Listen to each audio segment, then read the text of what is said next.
Yebo linamandla, yebo linamandla, yebo linamandla, sikama, yebo linamandla, yebo linamandla.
Lona lini gamandla,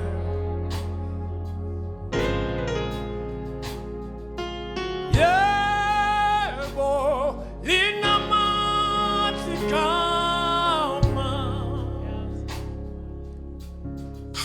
lona lisusu falo, lona lini gamandla.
Baba wethu namandla wonke, Baba wethu ophilayo, ngempela igama lakho linamandla. Siyabonga Baba wethu namandla ekuseni kubo bonke uNkulunkulu akekho uNkulunkulu onjengawe. Wena wedwa uyingcwele, wena wedwa uphakeme. Siyabonga emini baba wethu onamandla uma sihlangana. Baba wethu onamandla sizobabaza igama lakho. Kukhulu owasenzela khona baba wethu ongcwele. Sasikude sinjengezivenge namalusi. Kodwa wena baba wethu onamandla wayisiza impilo yethu. Siyabonga ekseni baba wethu onamandla. Siyabonga igama lakho baba wethu onamandla. Elingumbhoshongo onamandla olungileyo. Uyabalekela kulo bese yalondeka. Sesikhona kulothongo lesibandla lakho. Egameni elihle lenkosi yethu uJesu. Thatha udumo nasekuseni ngegama lenkosi uJesu. Amen.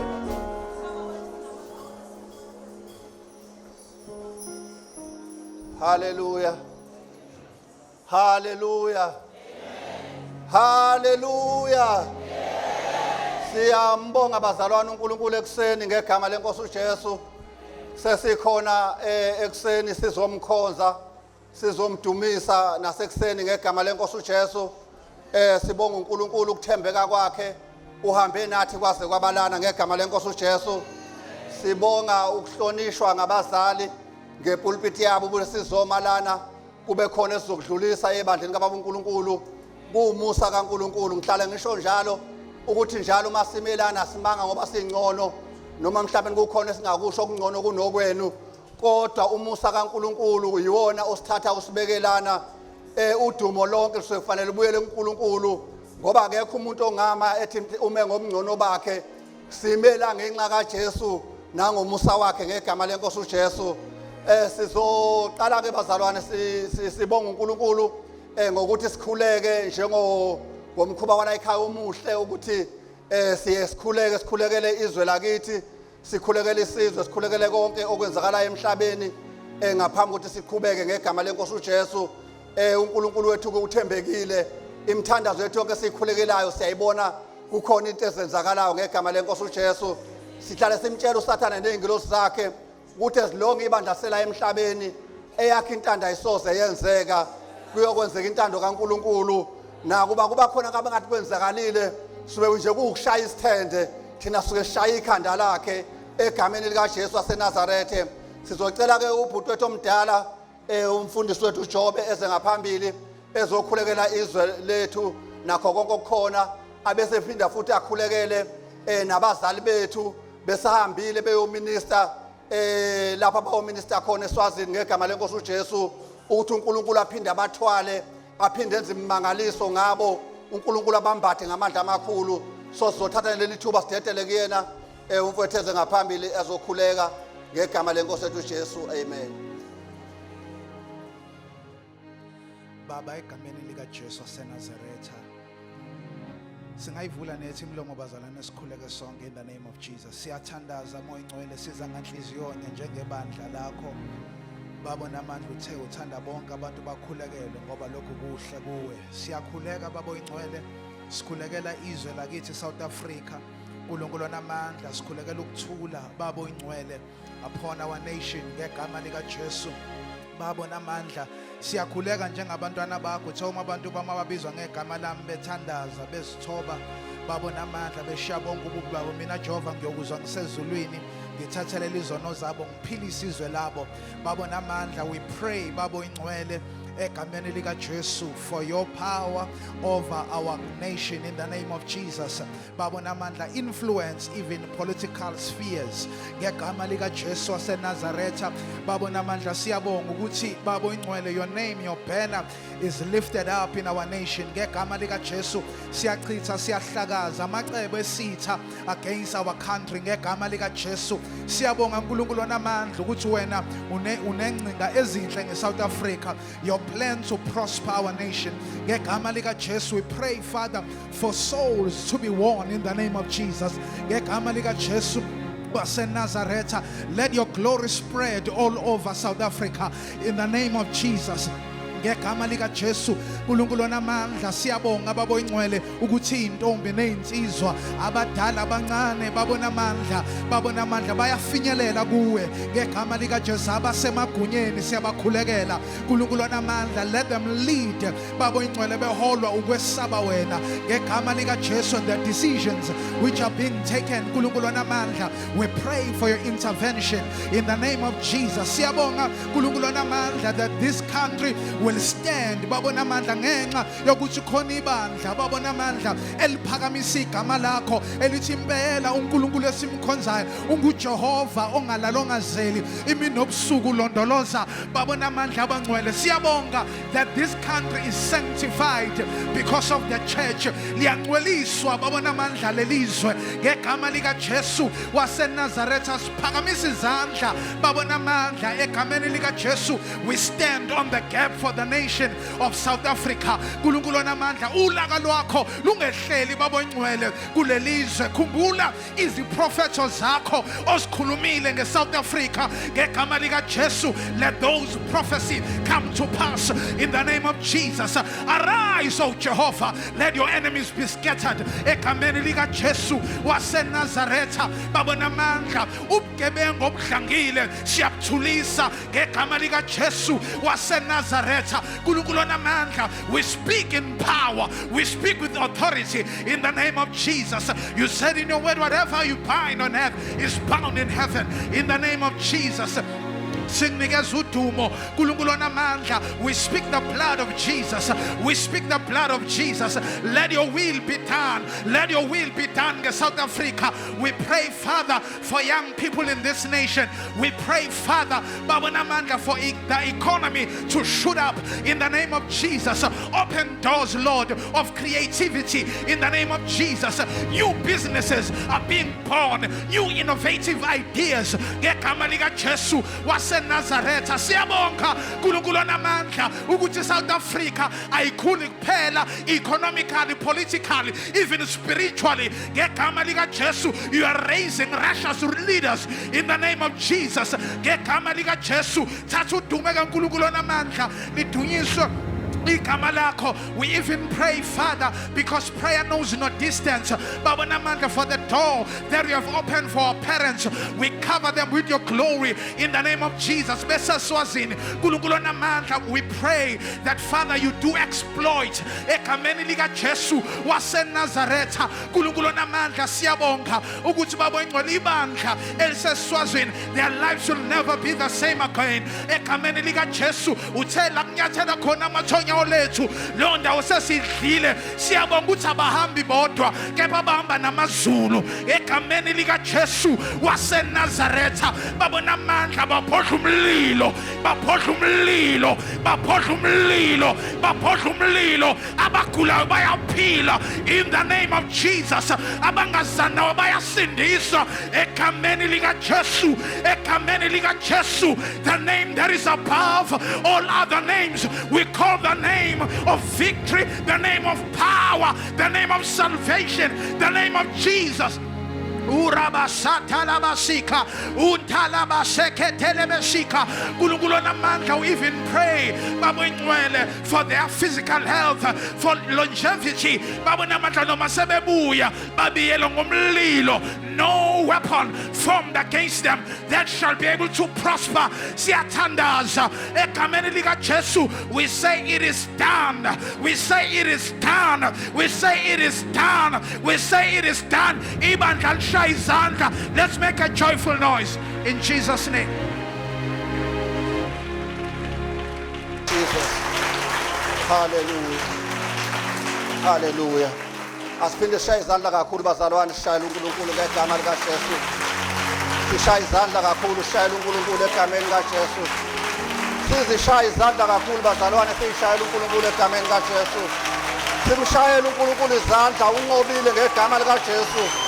waseNazaretha simshayela izandla uNkulunkulu wethu unqobile egameni lika Jesu amen singahlala phansi ebukhoneni benkosi ngegama lika Jesu haleluya sithatha leli thuba abangcwele siyabingelela umoya ongcwele ekhona phakathi kwethu egameni lika Jesu waseNazaretha ngaphandle kwakhe asiluthe emhlabeni ngaphandle kwakhe ngabasambanga kwaze kwabalana umoya ongcwele uyasinceda kakhulu singamshayela izandla egameni likaJesu waseNazaretha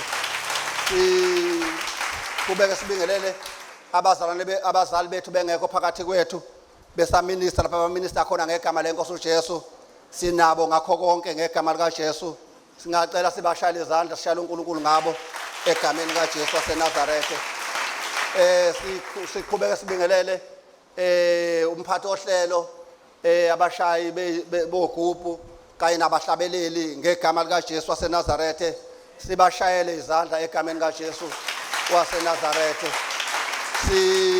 sibingelele ubhuti wethu omdala ubaba uJobo khona phakathi kwethu uma ngabe sibona yena simesibindi sikwazi ukuthi siqhubeke ngoba hayi ukhona ubhuti omdala wawubona abafana emakhaya uma ngabe khona umuntu obamise kabi avela agijima time uzofika ngemtshela ubhuti omdala so uma ukhona yena si right ngegama lenkosi uJesu singamshayela izandla ngegama lenkosi uJesu amen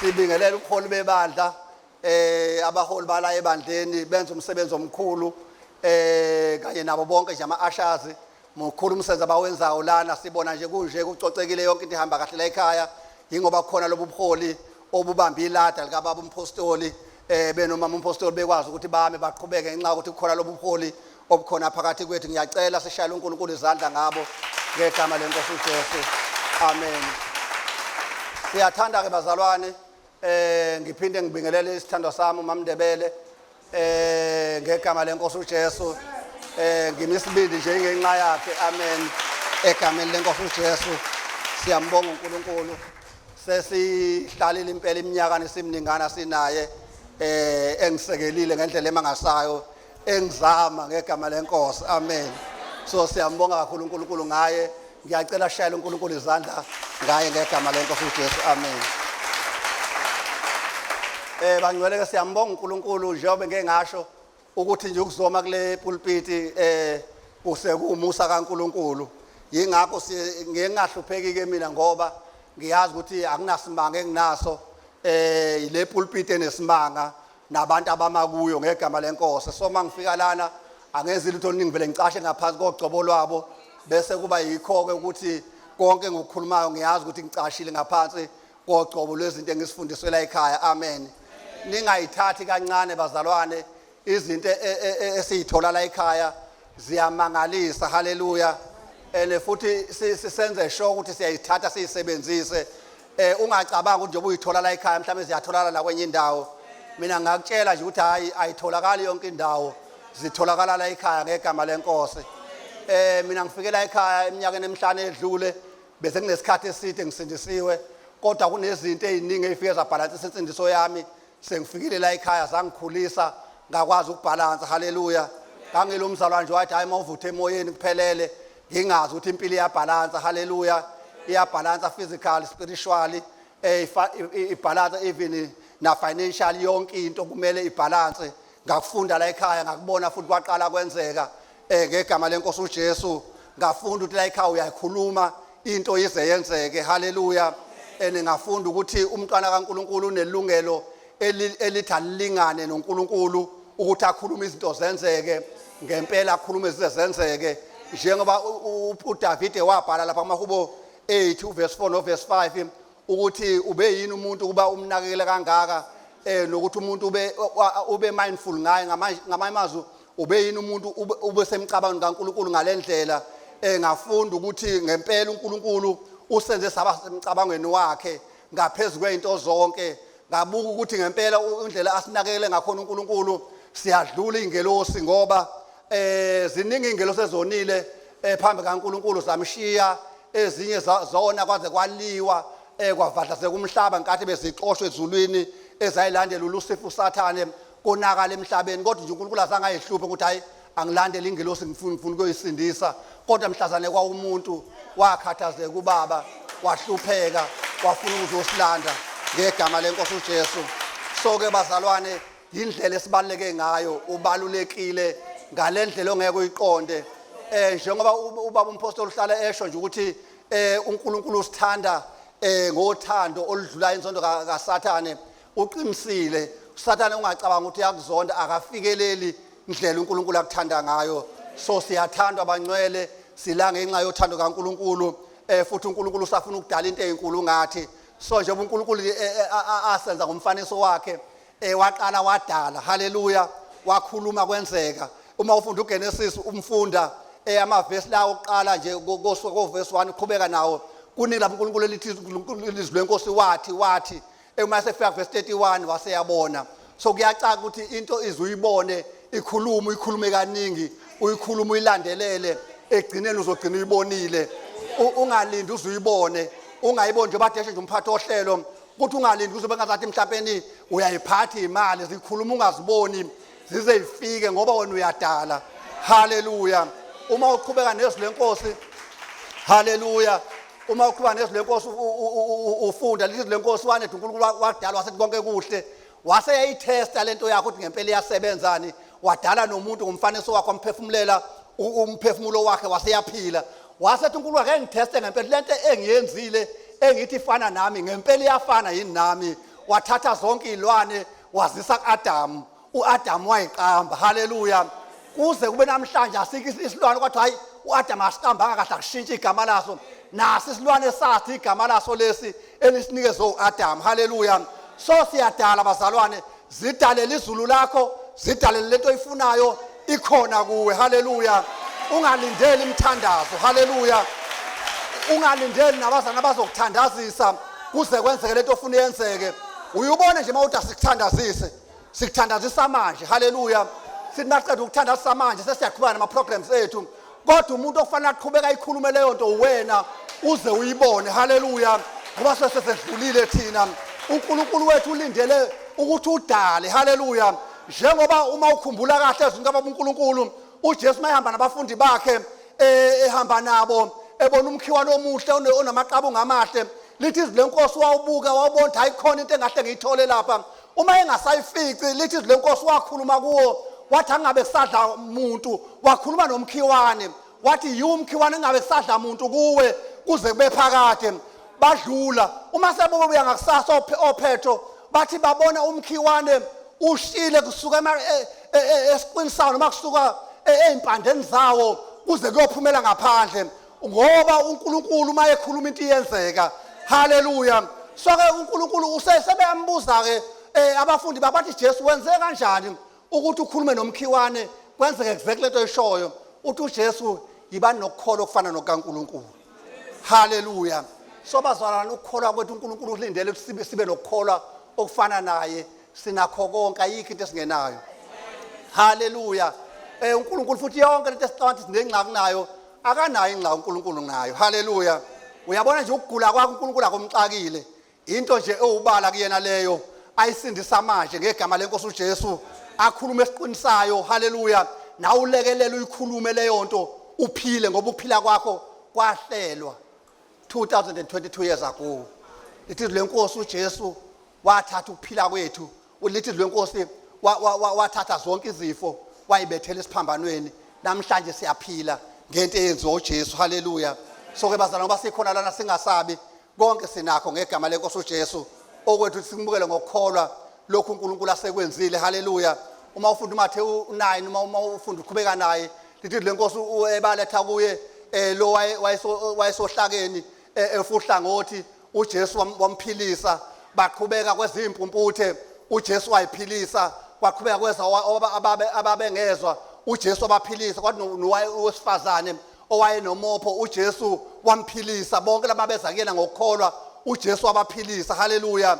Lithi izwi lenkosi ke into eyakhathaza uJesu iyodwa ngoba ukugula nayo into akumkhathazanga into eyayilula adile nayo. Lithi mase fike egcineni wabona abantu bekhathazekile benjengezimvu engenamelusi bekhathazekile besikethathi. Waqala wakhathazeka wathi thandazani ukuba umnikazi wesivuno athumele izisebenzi ngoba isivuno sikhulu futhi namasimu asomile asedinga ukuvunwa. Into ekhathaza uNkulunkulu kulezi insuku ukuwina kwemphefumulo, ukubona abantu bekhathazekile bengenaNkulunkulu. Iyona into ebaxakile ngoba izifo engadila nazo kodwa indaba okungabi naNkulunkulu kufanele umuntu athathe isinqumo sokuthi uyamthatha yena uJesu. Abantu abazoba umuntu athatha uJesu yilabo abantu abazobethunywa uNkulunkulu benomthwalo wokuthi babuyisele uNkulunkulu. ilento ekhathaza uNkulunkulu. So ke bazalwane singakhathazeki ngalutho, yonke into ethi sisolviwe, kodwa ukufanele sikhathalele kakhulu ukuthi sibone imiphefumulo isindiswa imukela uJesu ngegama lenkosi. Angizuba mude ke bazalwane, ngizoba mfishane ngalezi zinkulunkulu alibekile enhlizweni yami, silisherishe kafishane bese ke siyathandaza ngegama lenkosi uJesu. Amen. Kunezwi lenkosi ngithi lapha kubahluleli chapter 7 ngegama lenkosi uJesu. Hallelujah. Abahluleli chapter 7 uma ngaphosisi uverse 11 sigcine kuverse 15. Hluleli chapter 7 verse 11 siye ku 15, bese siphinda futhi sifunda bona abahluleli chapter 9 sifunde uverse 50 no verse 53. Abahluleli chapter 7 verse 11 kuya ku 15, abahluleli chapter 9 verse 50 kuya ku 53. Indaba eyaziwayo ngizozama nje ukusummarize bese sihlala kulama verse ke bese ngihlala phansi uNkulunkulu esesherishe lokho akubele enhlizweni nami ngalama verse. Bahluleli chapter 7 verse 11 gcine verse 15.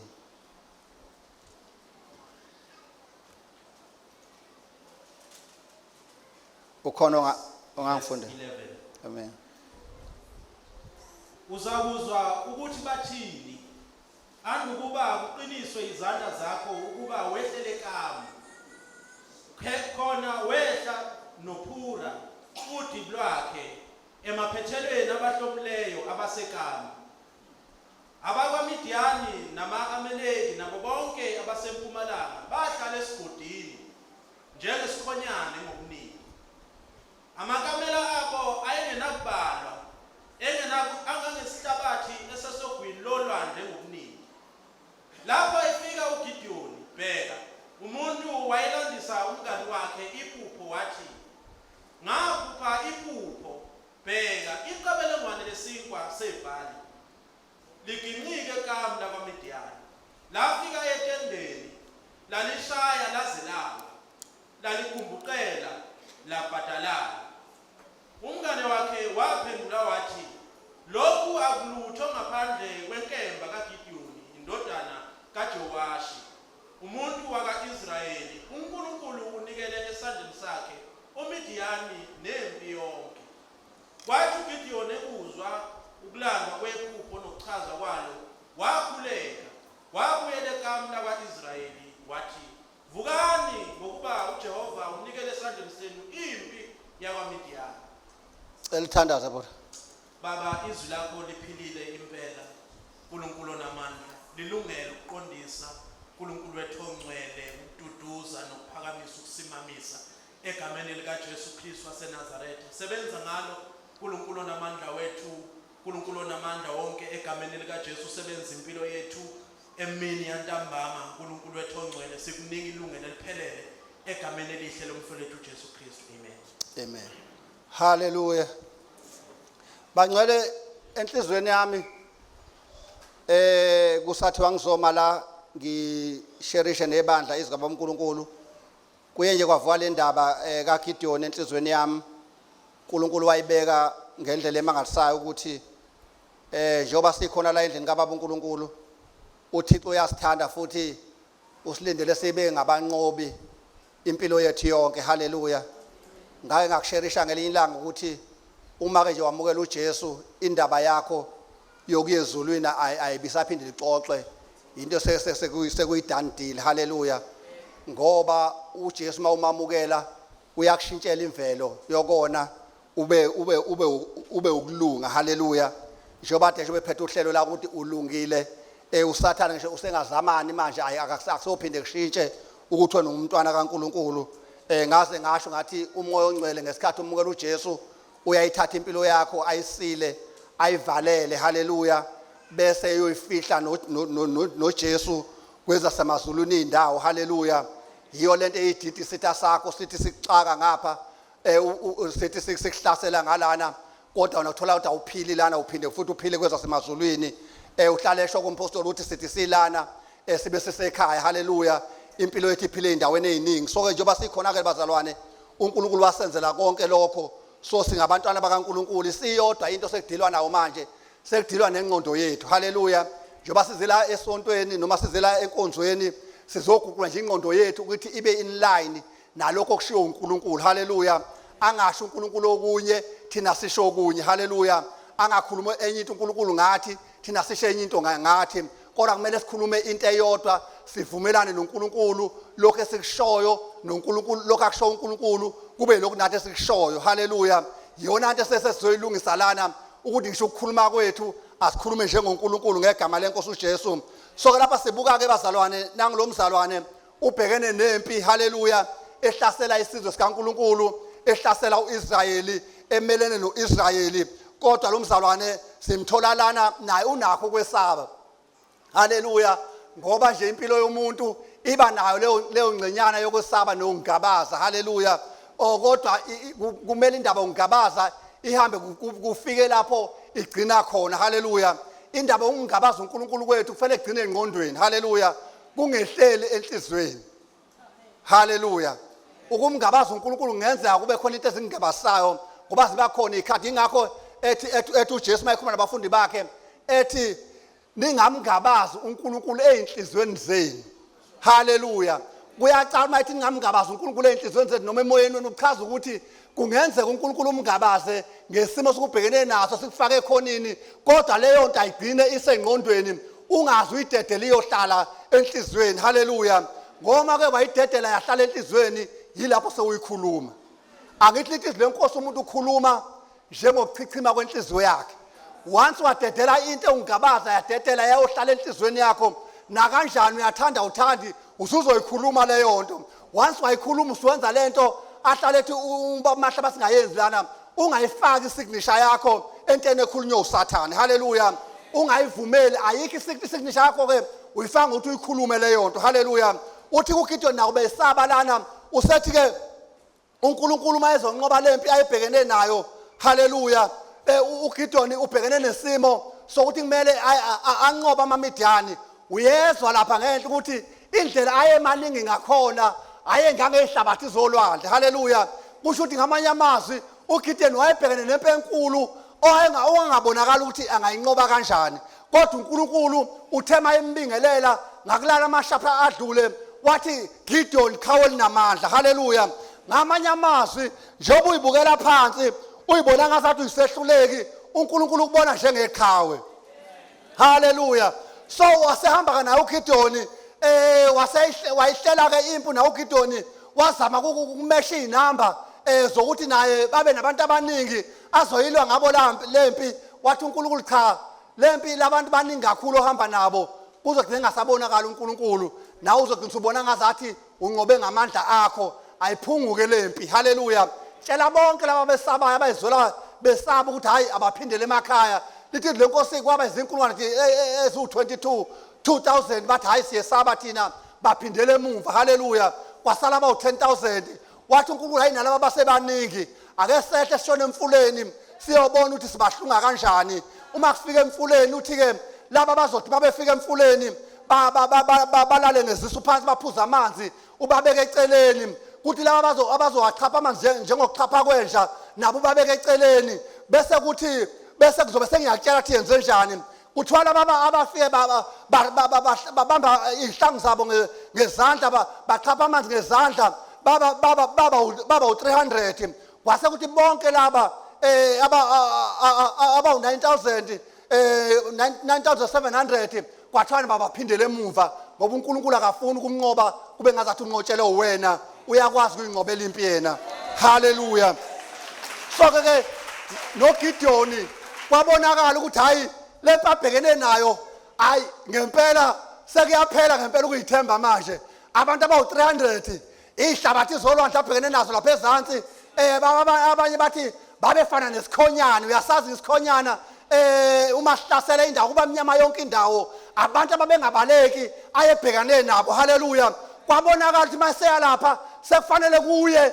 kungasayi yena sekuyinkulunkulu haleluya wambona uNkulunkulu hayi usesaba namanje uthi uNkulunkulu khona into azoyenza haleluya waseyahamba uNkulunkulu wathi ke hamba yehlela kubona uma kushona ilanga uyowehle nje ushona ezantsi wathi awuphinde ke manje usethi kangishela nalo 300 phinde ngehle ngiye kulabantu uyambona ukuthi ungifaka enkingeni engakanani ngoba uNkulunkulu vele unqoba sakuhlulwa haleluya ungabona ngathi uyahluleka kanti lapho unqoba khona haleluya wabona uGideon wabona ngathi useyahlula impela nange semdayisa akehleke manje ehlele kulabantu ehamba yedwa haleluya uthi kuNkulunkulu mawesaba ngicela wehle nodibi lakho wehle nalo lishona ezantsi uma yehla sondele kamu kwaba khona indoda exoxayo ethi phuphile haleluya ngoba ulana nje uSathane uyaphupha ngawe haleluya ngezinto ozomenza zona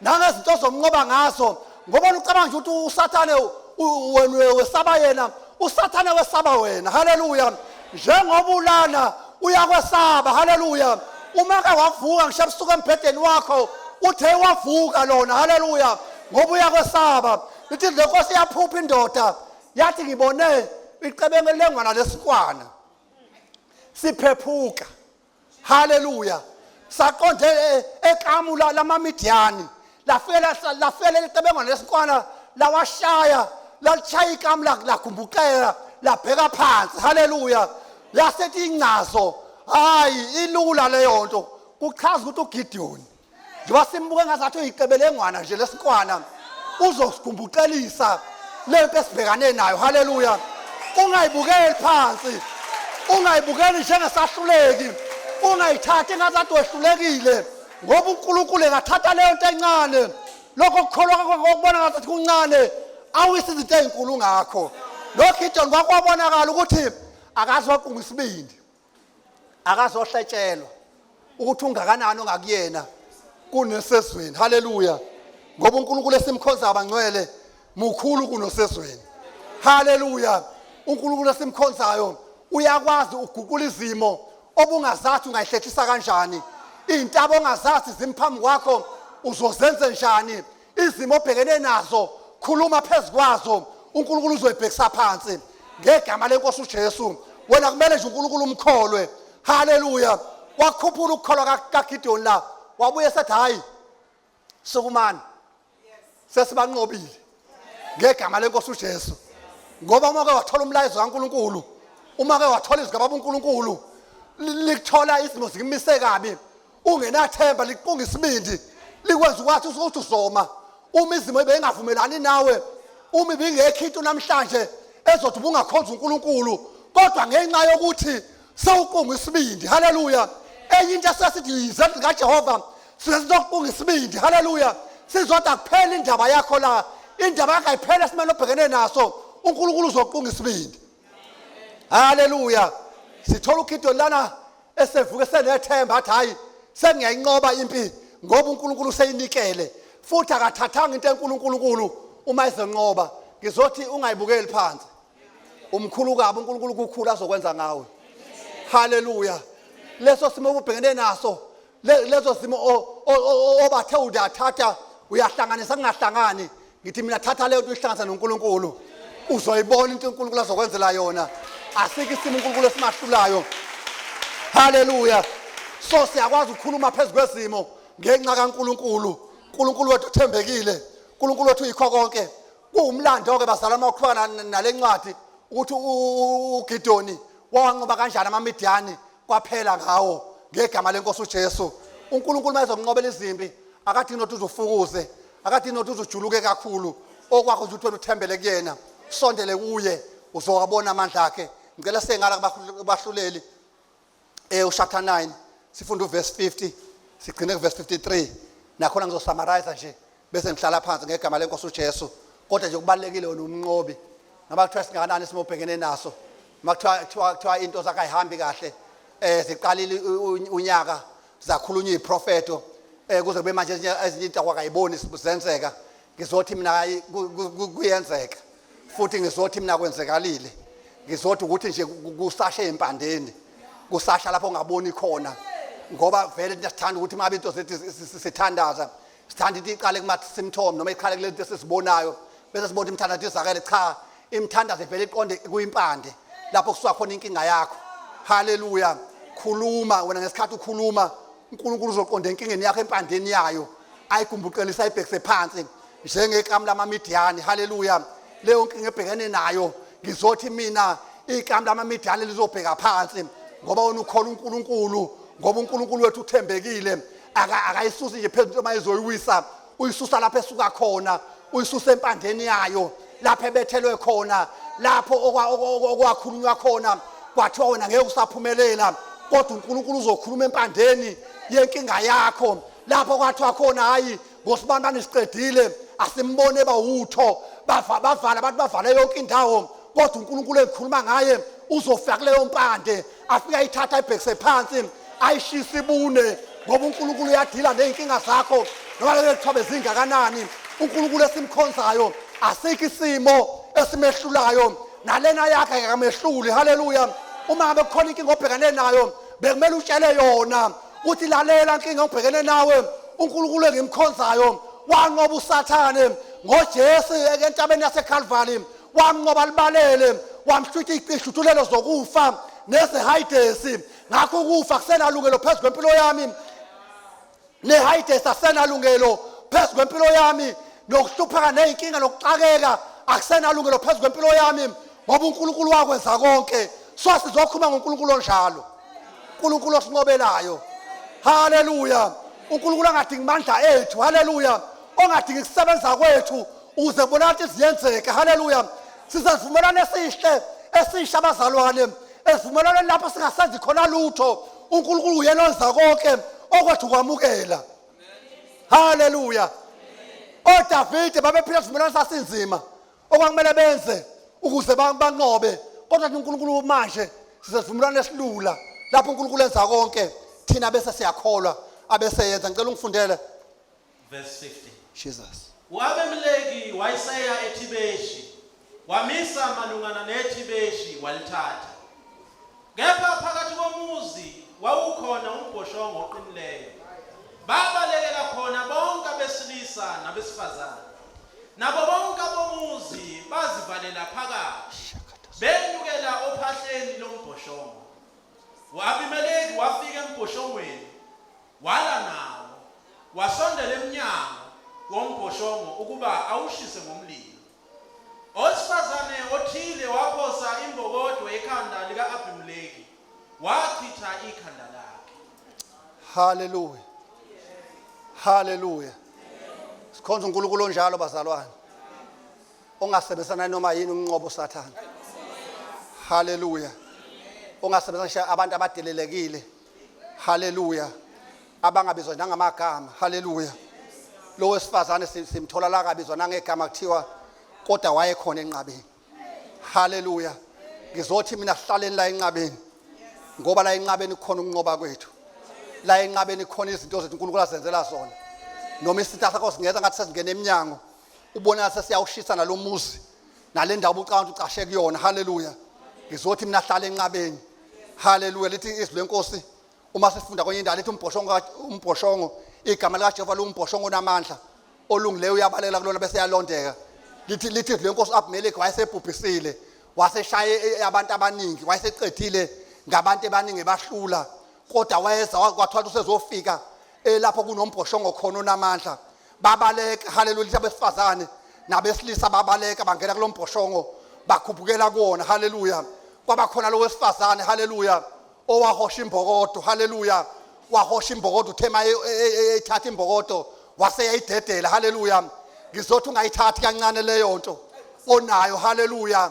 Ungawuthathi kancane lo mthandazo wakho. Haleluya. Imbokodo yakho leyo ozothi uma uyidedele ekhanda lesitha siqhekezeke ngegama likaJesu. Ngizothi mina ungayithathi kancane lempilo ephilayo. Haleluya. uNkulunkulu engenza ngayo imangaliso ungazibukeli phansi. Haleluya. Ngizothi ngane yaseCKC noma umntwana waseCKC ungazithathi kancane. Haleluya. Ungayithathi kancane nalezi nshumayelo eshinyelwe phezu kwakho nalesi sibusiso esikhulunywe phezu kwakho nayo yonke lento ekhulunywe phezu kwakho uyilento uNkulunkulu athe uyiyona. Ungavumelani nesitha ngegama likaJesu waseNazarethe.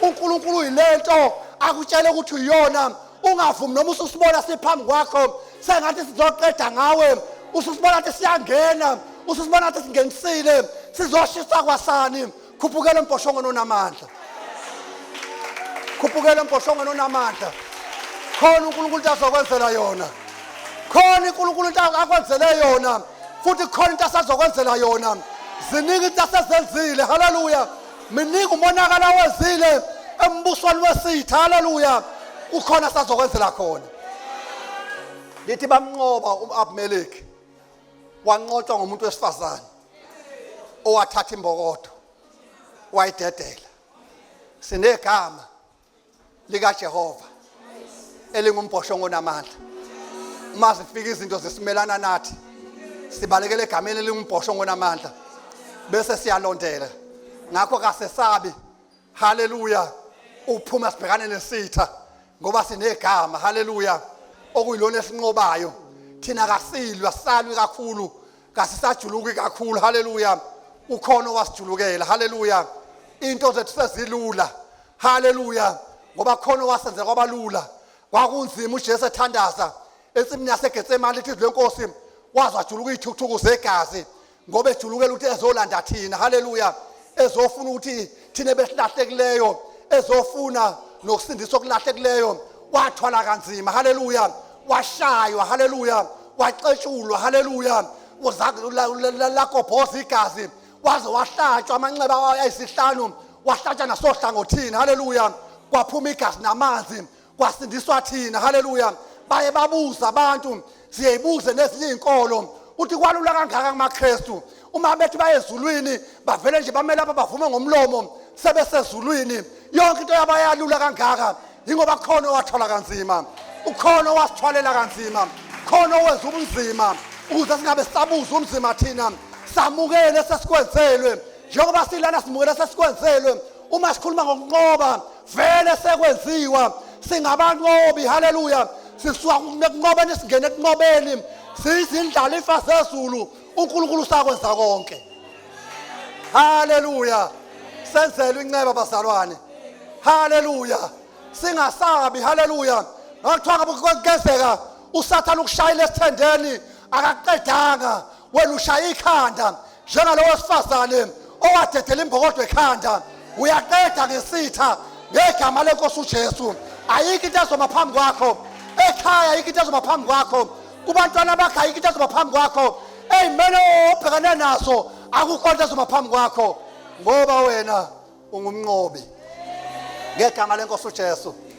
yilokho basalwane ebengithi asiqungane ngakho isibindi ukuthi impi seyiliwe impi seyinqotshiwe thina nje asondeleni kulo wanqoba konke haleluya asondeleni kubhuti wethu omkhulu haleluya uJesu waseNazarethe owanqoba konke haleluya uma ethi uSathane uyakusabisa uthi hayi ngina ubhuti omkhulu uJesu waseNazaretha angisabe ukubhekana nanoma yini ngoba wanqoba konke wakuhlula haleluya uzumkhumbuzise uthi wakuhlula entabeni yaseCalvary wakuhlula entabeni yaseGolgotha lalibalela ilanga haleluya wakungazathi uyahlulwa kanti lapha enqoba haleluya wayethatha uhambo lweinsuku ezintathu kanti ushone esihogweni haleluya uyolanda ihluthulelo zokufa nezeHides haleluya wabuya esesinqobele konke namhlanje sihamba singabanqobi ngenxa ukuthi khona losinqobeleyo oye wasithathela ibhande haleluya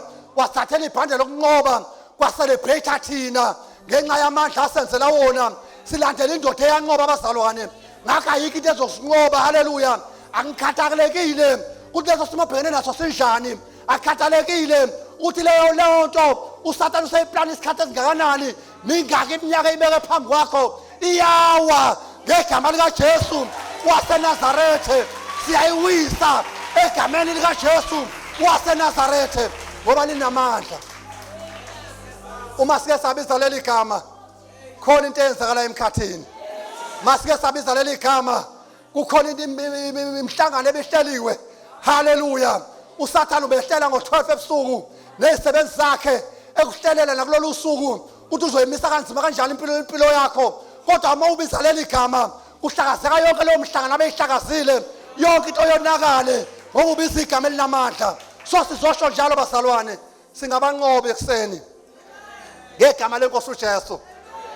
Singabanqobi, haleluya. Sisuka enqobeni singene enqobeni, haleluya. Sisuka emandleni singene emandleni, haleluya.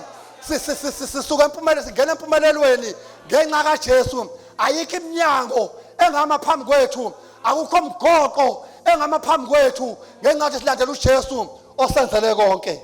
Yilokho bazalwane besenhlizweni yami ukuthi bazalwane base-CKC, uNkulunkulu usenzele konke. Thina asisondelekeni ngesibindi, singene ngesibindi esihlalweni somusa, haleluya. Singabantu bomusa, yonke into siyenzelwe ngemusa. Yingakho ungeke usithole siqhosha sithi hayi sinjena nje ngoba singcono. Yingenxa sithi si-understanda umusa kaNkulunkulu. Umuntu o-understand umusa kaNkulunkulu ngeke umbone ngelinye ilanga ebukela phansi umzalwane wakhe, ngeke umbone ngelinye ilanga ethi ashile kumzalwane wakhe ngoba ukhumbula ukuthi lento ayenziliwe yayingamfanele, haleluya. Sasi izinto esayifanele ukufa, kodwa uJesu wanqaba nathi wasenza saba ngabantwana bakaNkulunkulu. Namhlanje similana ngenxa yokuthi uNkulunkulu wasenzela umusa, singabantwana bakaNkulunkulu ngomusa wakhe, haleluya. Nalezi zinto esizinqobayo uvela sinqobele yena, bese sinikeza thina ikhani yokunqoba ekubeni vele nalokho kunqoba esinqobe ngakho sikuthathe kuye, haleluya. Sinqoba ngaye, yonke into eyenzeka kithi yenzeka ngaye. Yilokho bazalwane besenhlizweni yami sengizodedela umfowethu mfundisi wethu uJobe esengaphambili esezokhonkluda konke ukuthi bazalwane sinqotshelwe. Akukhathalekile ukuthi into zakhe ihlangananga kanjani, akukhathalekile ukuthi uthema uphuma ekhaya wathi ake ngishiya ke ngiyokhonza uNkulunkulu ngizobona ukuthi ngisala kwenzakalani. Ngithi mina uzobuya usewugqolozela leso simo obhekene naso, sewusigqolozela ngoJehova, sewusiphathela imbokodo, haleluya.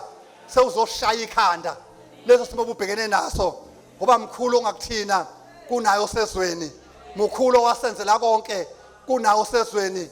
Yilokho bekusenhlizweni yami ukuthi uNkulunkulu esimkhonzayo wanqoba ngoGidiyoni, wakhombisa ukuthi noma ngabe bethahlaphe kanganani kodwa uNkulunkulu uyakwazi ukusinqobela. Bese uSathane kube uyena okhuluma ngathi kunokuthi nalokho esikhuluma ngaye, kube uyena oxakekile ngathi ukuthi uzosenze njani kunokuthi kube yithina esixakekile ngaye. Ungabusaxakeke ngalempo obhekene nayo, uyena lona okuhlasele ngayo osexakekile njengoba sikhuluma. Uze uyabuza kumadimoni akhe uthi nimdedele kanjani wayenkonzweni, nange sebuye ephethe imbokodo esezongihlasela. Nimdedele kanjani wabuye segcwele amandla ngoba usezongihlasela, ngoba uNkulunkulu wethu uzosinikeza amandla, sizonikezana amandla ukuthi siyilento esho uNkulunkulu. Uma ethi singabanqobi phezu kwezimo siyibona, haleluya, ngoba useshilo yena siyibona ukuthi uyibona kade bengakanqobeki, siyiyona sinqobile. Uma kunesifo seminyaka uqambe simile phambi kwakho, ungumnqobi phezu kwaso, uzohlasela ngembodo uNkulunkulu akunikeze yona. Uma ngabe wahlasela ngoGidiyoni, ehlasela njengesiqwana, njengocezwana olinganakekile, olidelelekile, kodwa kwawimbuso, kwawama-millions, haleluya, kwabantu abanjengehlabathi zolwandle banqoba amaMidiyani. uNkulunkulu ngento encane edelelekile waguqula isimo. Nasekhaya lakho kungenzeka ukuthi ubudelelekile, sizoguquka isimo ngegama likaJesu waseNazarethe. Isimo siyaguquka nasemsebenzini osebenza kuwona. Kungenzeka ukuthi uNkulunkulu omkhonzayo sewudelelwe kakhulu, kodwa ngoNkulunkulu zingaguquka izimo ngegama likaJesu, zingaguquka izimo. uNkulunkulu esimkhonzayo is the same today, yesterday and forever. uNkulunkulu akaguquki, ulokhu enjalo. uNkulunkulu ohamba noGidiyoni usangahamba nawe, haleluya. uNkulunkulu ohambe noIsrayeli ebaleka embhoshongweni esangahamba nawe. Sizosho njalo ingane zakwethu, singabanqobi phezu kwezimo zonke, singabanqobi phezu kwezimo zonke. Usungasibheka obhekene naso angisazi, kodwa wena uyasazi. Ungaphezu kwaso njengamanje, ugijima phezu kwaso njengamanje ngegama likaJesu. uNkulunkulu uyakunqobela njengamanje. uNkulunkulu uhamba phezu kwezimo obhekene nazo Dedela baba wethu uJobe seza ngaphambili. uNkulunkulu wethu uyikho konke. Phezu kwakho konke. uNkulunkulu wethu uthembekile. Uyakunqobela njengoba sikhuluma. Ngegama lika Jesu waseNazarethe. uNkulunkulu wethu uyikho konke. Uthembekile nakulesi sikhathi. Ngegama lenkosi yethu Jesu waseNazarethe. Ngegama elithembekile. Hallelujah. Akashayela uNkulunkulu izandla kakhulu baza. Let's make a joyful noise. Let us rejoice and celebrate God in Jesus' name.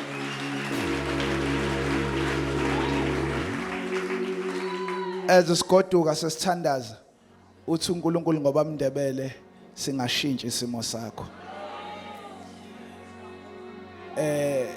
Ngithanda lento bamndebele ayishoyo about umbhoshongo oqinileyo. Angani manje notice yini bazalwane ukuthi umbhoshongo oqinileyo abaqalanga ukuwakha ngoba sebebhekene nemfazwe.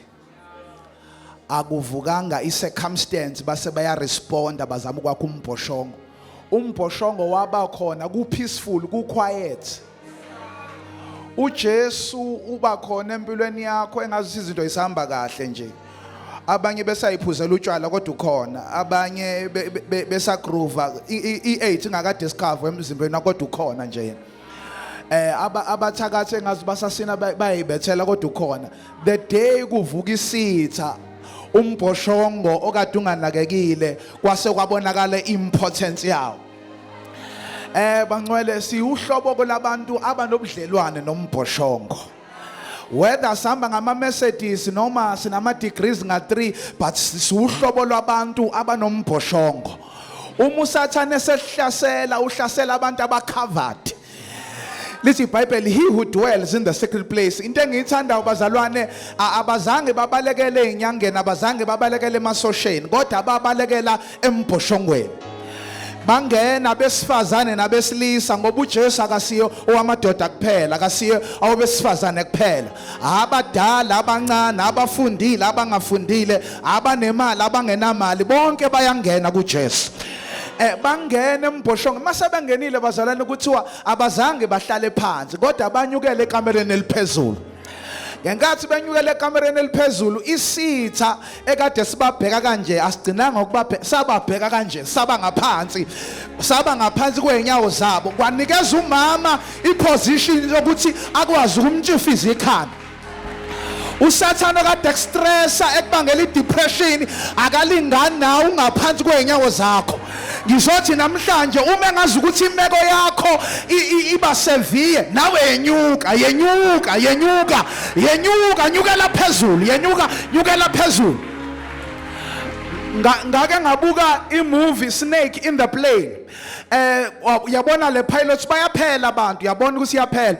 Wayesethu control lo lapha enzansi wathi hayi no, you need to rise higher now. Kumele ibhanoyi lise phezulu, the more liya phezulu inyoka ayikwazi ukusurvive the more unyuka phezulu. Ngizothi namhlanje lenkinga yakho kumele unyuke phezulu ngoba iphili kwi-glory kwi-glory kaNkulunkulu. Ngithi lesimo sakho sinamandla la emhlabeni kodwa sithathe unyukele phezulu. Siyanyuka namhlanje, siyanyuka.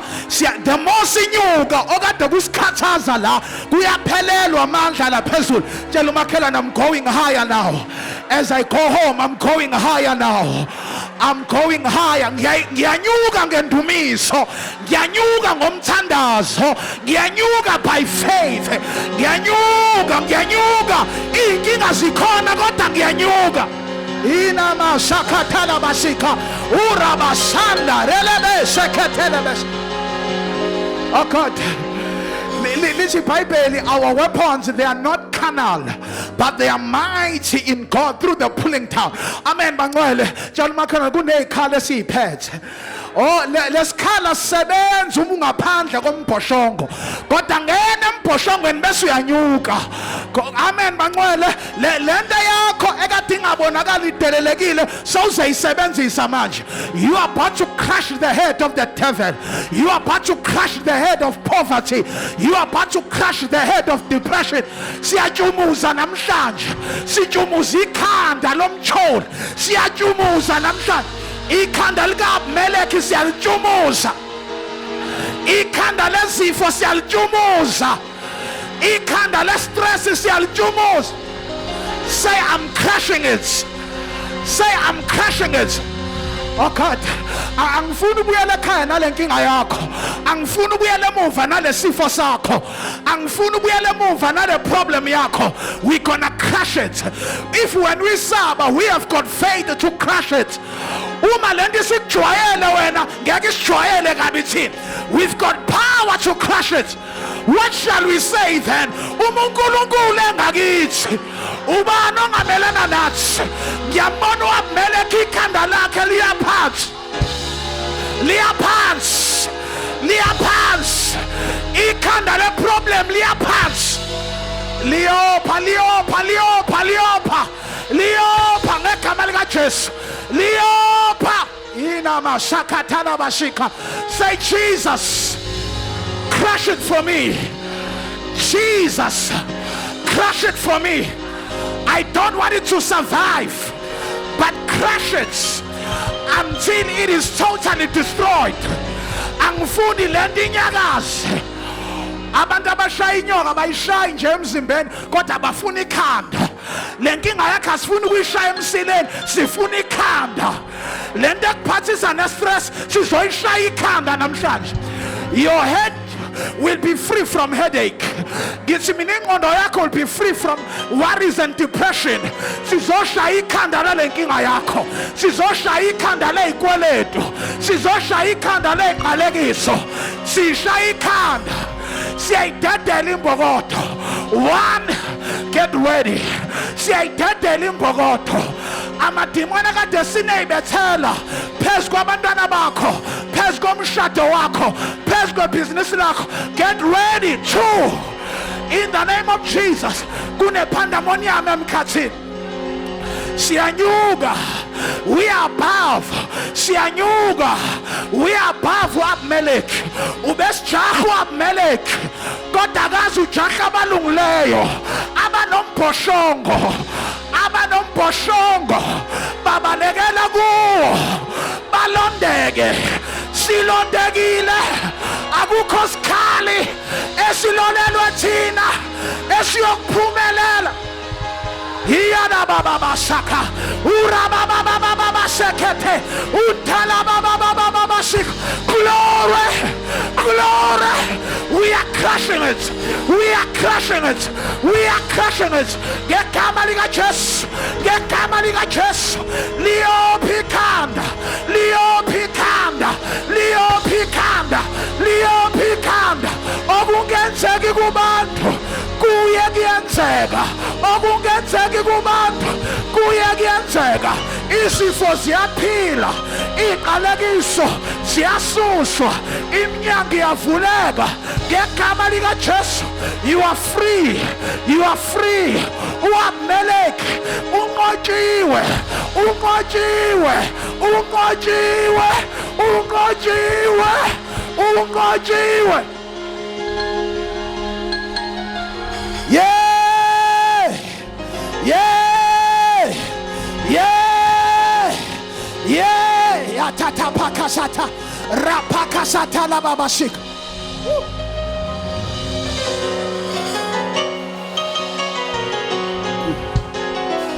Lift up your holy hands.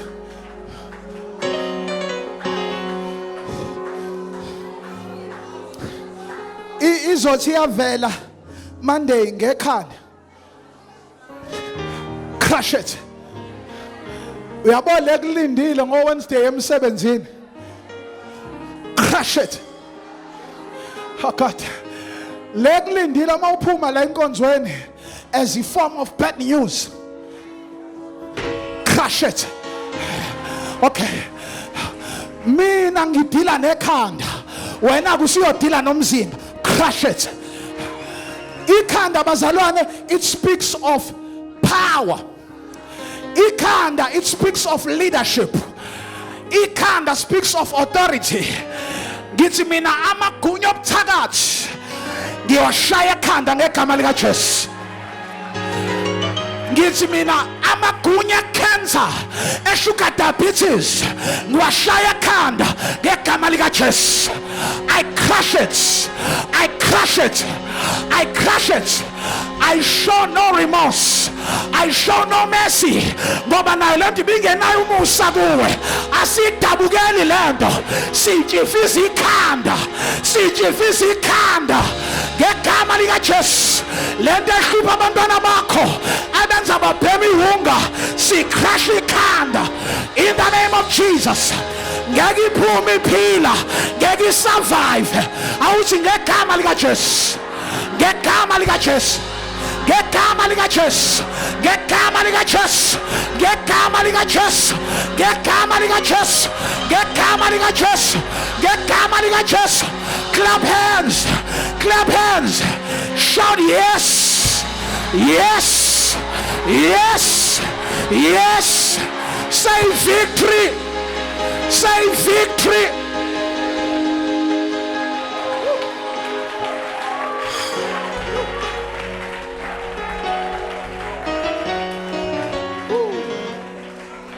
We are in Christ. Sisemposhongweni. Akamshayanga engaphandle komphongolo. Ngeke unqobe usengaphandle. Uzonqoba usuku uKristu. Uma umuntu uyisidalwa sinjani? Bathi bebengaphandle baba ama victim. Bathi bangangena emposhongweni. Baba more than conquerors. Woo. We are praying now. Oh, what a word. Shayela uNkulunkulu izandla upha Ndebele.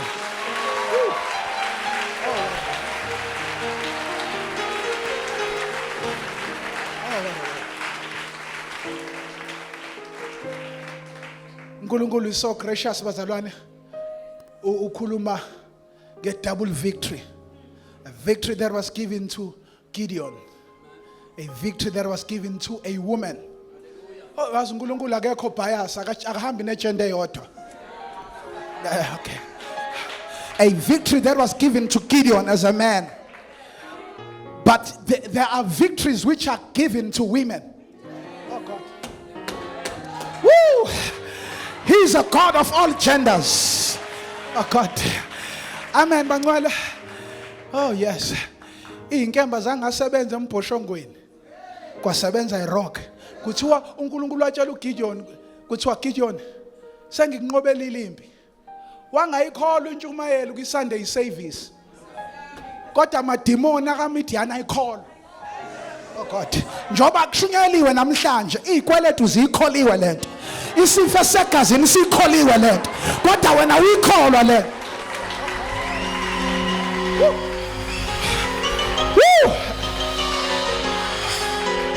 uJesu wathi ekwi-service wathi after 3 days ngizovuka. Ayikholwa amademon abaFarisi nabaSadusi nabayipriest bayikholwa imessage laba aba-attende iservice yakhe bangayikholwa imessage. Bavedana kwakhishwa itender especial, kwa-advertise itender internal ukuthi ake siqashe i-security company ezoyikogada ithuna lakhe. Yangakhishwa itender uJesu esaphila, yakhishwa itender esefile. Wangagadwa ephila, khona abagadwa bephila, yena wagadwa efile. Bayikholwa lento. Unamandla kakhulu ke njengoba esengcwabeni. Unamandla kakhulu njengoba kuleso simo. Unamandla kakhulu. Ashakathala baya. Let the devil know ukuthi bekungcona ngakakusukeli. Sithandaza kakhulu masasukeliwe. Simthamba kakhulu uma singasazi ukusothatha nihlanganise na. Namashekethele beha.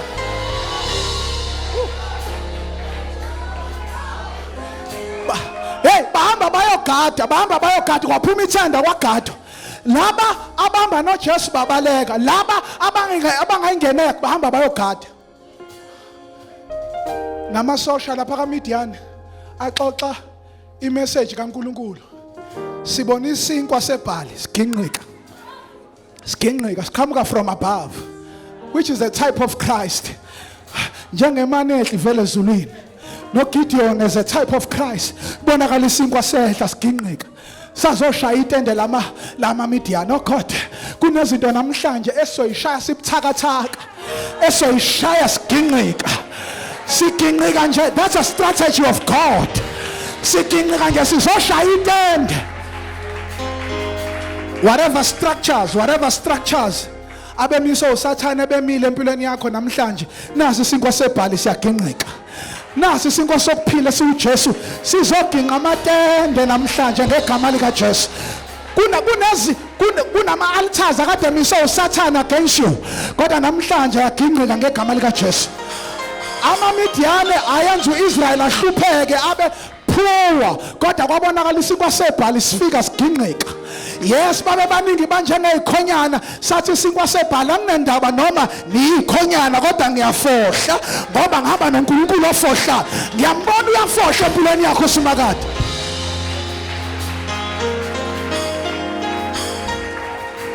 Konke kusebenzelana kube ngokuhle. Bangcwele, ngicela ukubuza ukuba abameleki akazange abajahe ngabe baya embhoshongweni? I'm glad uthe uthandaza yangaphela inkinga yakho yavedana yabamo, kanti ikuphushele ebukhoneni bakhe. Akade konke kusebenzelana ube ngokuhle. I'm glad ukuthi uGideon akazange ayikhola imessage ivela kuJehova until wayizwela amadimoni echaza isiprofetho. Injumelo zikabamahlaba ichazwa amadimoni. Amadimoni akubange wena uthi ube kuleso simo akuchazela ukuthi hey, iyika ezakho mkhulu ngaphakathi kuwe nginosezweni. Let me pray while our eyes are closed. Ngifuna ukuthandaza nabantu nohlobo labantu abawu3. First of all, ngifuna ukuthandaza nabantu namhlanje who are living a life with no relationship with a tower.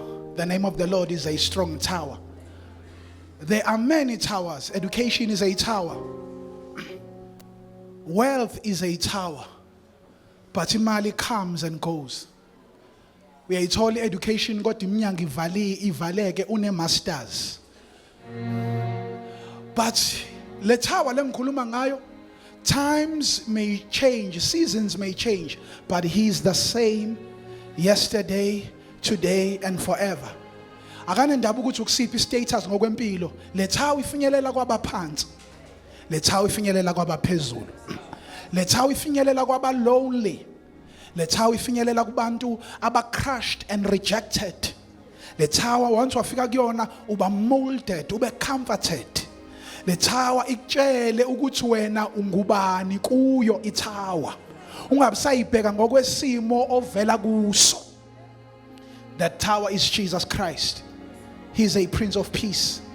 He loves you as you are. He's not waiting for your performance. He's not waiting for you to sing a gospel song so that he can say you qualify to be my child. Ukuthanda uhlule kunjalo, ubuthakatha kunjalo, ukuthanda even empilo isigrate off. Funa ukuthandaza nawe namhlanje uthi I need Jesus. My life is not safe until I am saved. I want to put my life, I want to invest my life into this strong tower. Nabathakatha abakwazi ukungena kuyo le tower. In Jesus' name. Uma ukhona usho njalo mfundisi Sithole, pray with me. Today I accept Jesus as my Lord and Savior. Phakama isandla sakho, I want to pray with you wherever you are. God bless you. Ngiyasibona siyaphakama ukhona omunye. Just come as you are to him. God bless you. God bless you baba. Khona omunye. God bless you. God bless you. Salule kakhulu isandla, salule wena something uJesu. Salule kakhulu. Salule. God bless you, sir. God bless you. God bless. Salule now, salule. Come to Jesus. Come to Jesus. Come as you are. Can we take a step sokuqina?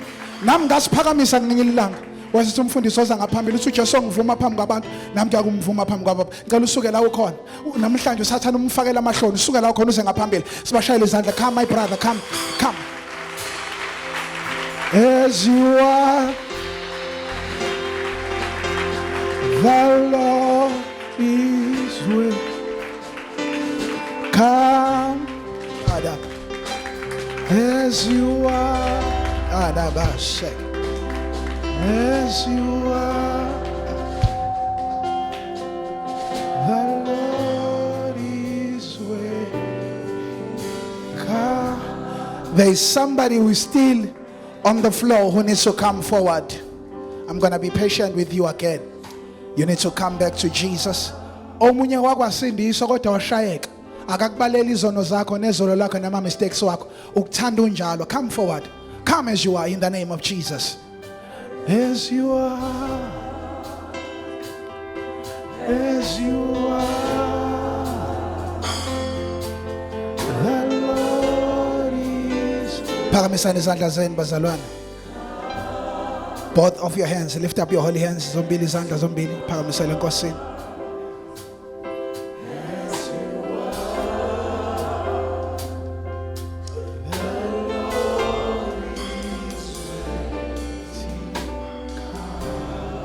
Number 2, I want to pray with abantu abati. If the Lord is with us, where are the signs? Where are the fulfillment? Why are we suffering like this?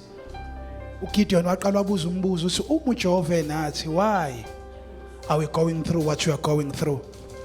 People who are at the verge of quitting, people who are at the verge of doubting into uNkulunkulu ayithembisile ngabo.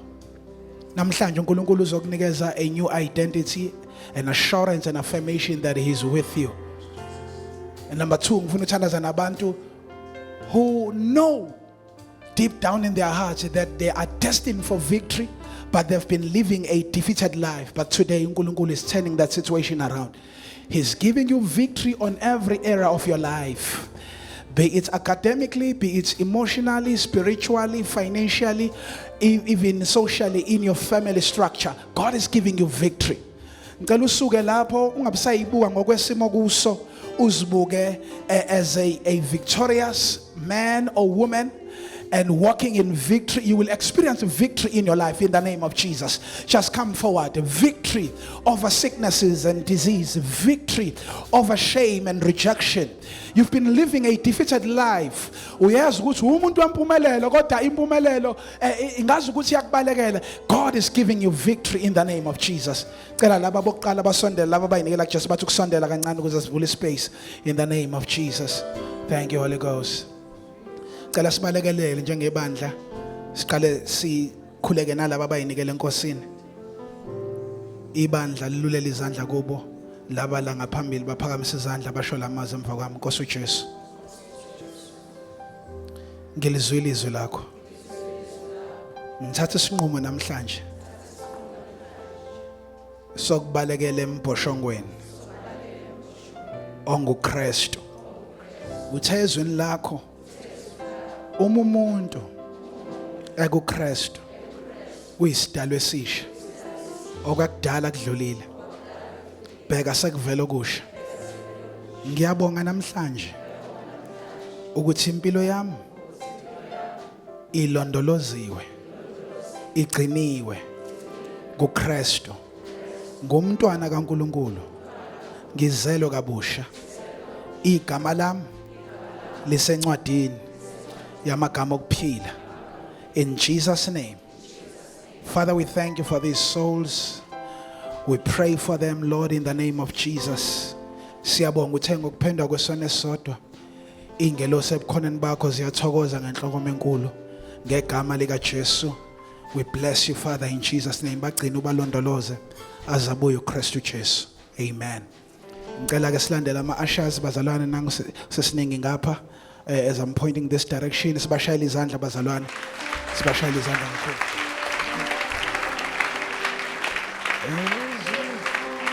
Sondela bazalwane.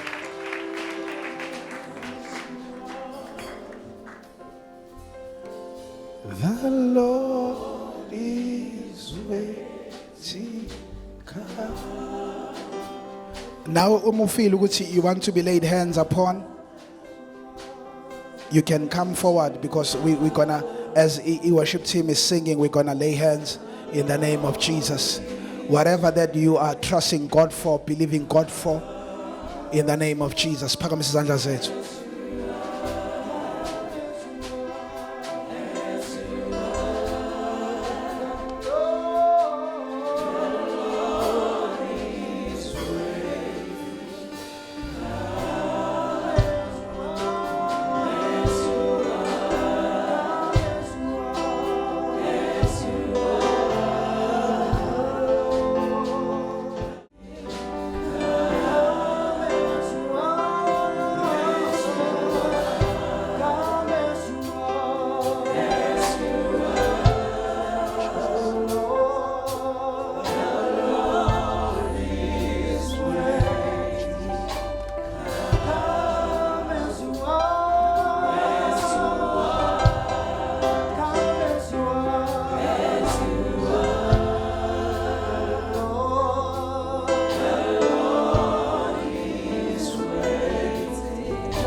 Jesus' name, I speak victory. In the name of Jesus.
Let us stand bazalwane sime ngenyawo sonke.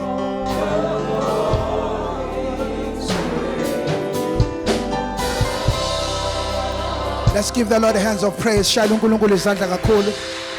Shayela uJesu izandla.